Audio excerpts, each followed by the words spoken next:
Hi guys, welcome again to my channel Daily Inspiration with Geely.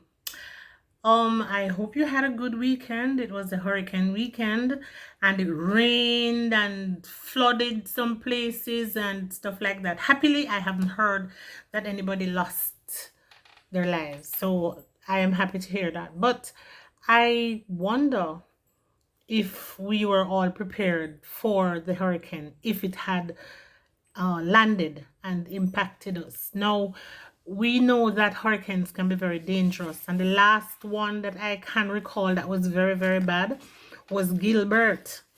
That was my first experience with a hurricane. I had always wanted as a child to see a hurricane, and I was always excited. But listen to me, after Hurricane Gilbert, no way. Hurricane Gilbert happened, I think, mm, in January. Was it No, it wasn't January. September. September. I think the 12th of September in 1988, because my daughter was a baby. She was about 7 months old. And they had said that this hurricane is coming. But we've always had these warnings all the time, year after year, and nothing really happening. But somehow that morning I got up and I prepared myself. I was putting away stuff and the rest of the family was getting ready for work. My husband then and my cousin. And I was packing stuff and they were asking me, what am I doing? And I said, I'm preparing because the hurricane is coming. Excuse me. Nobody took me serious because they thought, well, the hurricane isn't coming. Anyway, I think what made them realize that I'm serious was when I took up the television, put it in a plastic bag and put it down into a barrel and covered it. And I got my very important documents, put them in a plastic bag, and I put them down there as well. And maybe about an hour after that, it started to rain, rain, and the winds started. And that was an experience. And we stood in the living room and we were looking and we saw the wind tearing up the trees and zinc fly here and there and that kind of thing. And while we were in there, I heard a creaking in our roof, in our bedroom. And the baby was in her crib. And I heard the creaking and I rushed and grabbed her, and I didn't even get her out of the crib properly because the net was still around her face and the roof, everything came right down into the crib. And I was in shock, and her father took her from me and she was just looking around with her eyes as big as saucers. She wasn't crying or anything. She was just maybe wondering what was happening. I think she was about 7 months old at the time. And we lost our roof and a lot of things got wet and stuff like that. And in the evening I decided that we needed to go someplace. We can't stay in there, but husband decided that for security purposes he needed to stay, so he stayed and I went to a friend. And on my way to her the evening, I think I lost the baby's shoes. And when we got there and settled down in the night, she wasn't breathing properly. And I was wondering what was happening with her. And then I discovered that there was a cat lying in her chest. And I took him up and flung him on the ground. And I was quarreling to myself. And that was that. And I went back to sleep. And about 15 minutes after that, she was making the same funny sounds. And then I discovered that the cat was there again. And I took him up and I flung him away again. But this time I was making up a lot of noise. I mean, not dreadfully so, because it was in the middle of the night, but somebody heard me and woke up and was wondering what was happening, and they put him outside. The following evening, I went again and lost her hat. And I think maybe the third evening, I lost something, or I don't remember what it was. And I just decided, look here, I'm not going any place again. I'm staying home. We all are going to stay in the house, roof or no roof.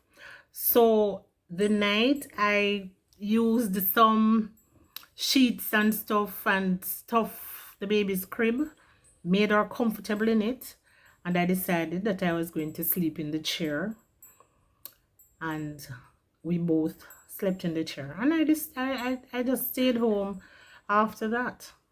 But a lot of people lost lives, lost valuable stuff and that kind of thing. And I'm saying that we ought to prepare ourselves when the hurricane season comes around. I have a church brother at that point in time when the hurricane was happening. He when it was what do you say now? When it calmed a little bit, he went out on the roof of his house to maybe nail down some zinc that had lifted while the breeze was blowing. And the eye came, it turned. I think that's what they refer to it as, the eye turning. And while he was on there, not paying attention and nailing, the wind took him like Aladdin on the magic carpet and flung him about 20 feet away from where he was off his roof on the zinc into a ball field. Happily, he didn't hurt himself. But when he went to the hospital and they checked him and everything, he was okay and he recovered. And there are other persons who, after all of that, they had lost their light and the water, and it was really bad. So at the time where we lived, we got back our light. The hurricane happened on the Monday. We got back our light on the Wednesday, happily. And the water as well. So we never really had a problem. I know that there are persons who even now not eating corned beef because they had to eat so much corned beef because there was no light to keep their stuff. We had chicken and fish and those things in the freezer, but we cooked them because we said, all right, all of that is going to spoil. But by the time anything could spoil, we got back our light and water. And I was so grateful because I can't imagine what it would have been like without water, with a young baby and that kind of thing, and light for extended periods, because some people didn't get back theirs for months. They were there. So, you don't want to get caught flat-footed because it is the hurricane season and this ends in November. So we have to prepare ourselves. So while we're hearing about hurricane happening and coming and stuff, do not take it lightly and say, all right, it's not going to come, because sometimes you get some serious warnings and you're waiting and nothing is happening. You never know. So you don't want to get flat-footed. So I just decided that I would remind us of some things that we can do to prepare for the hurricane. I have some tips that I will perhaps give in another video in terms of what to do before and during and after the hurricane. But in the meantime, like we're in the season now, it is good that you put your important documents in plastic. They have some plastic folders that are sold in the stationery store and maybe in the bookstore that are nicely zippered and everything. You put your stuff in there, and even if it gets away in the water, it might not get very far, but you can still retrieve your things dried and in good condition. You also can get plastic bags that you can put your electronics in so that they don't get lost, kind of thing.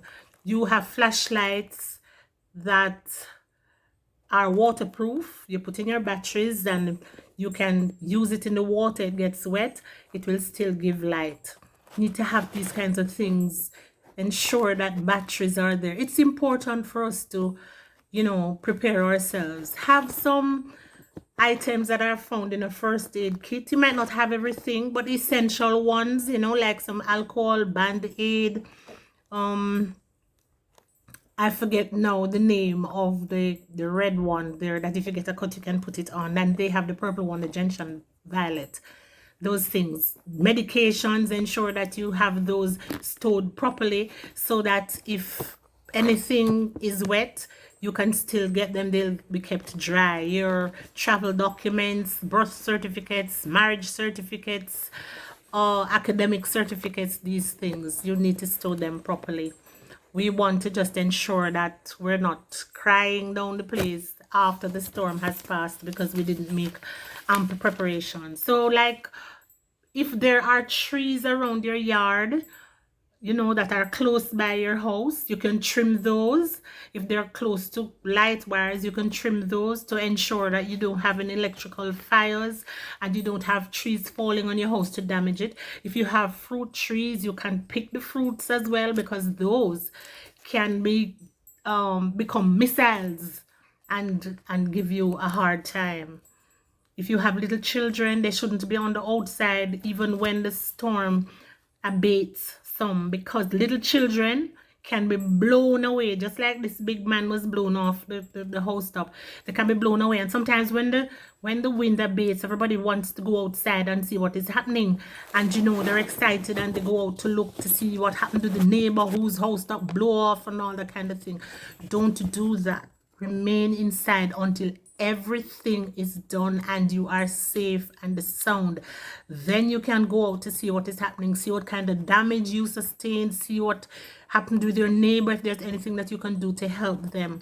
But I'm imploring you to stay as safe as possible, but also to ensure that you make the proper preparations so that you don't get caught flat-footed, and that you will be prepared some. You should also try to have enough water to serve like for a week, and food supply that can serve for 4 or 5 days, that do not need to be cooked or refrigerated.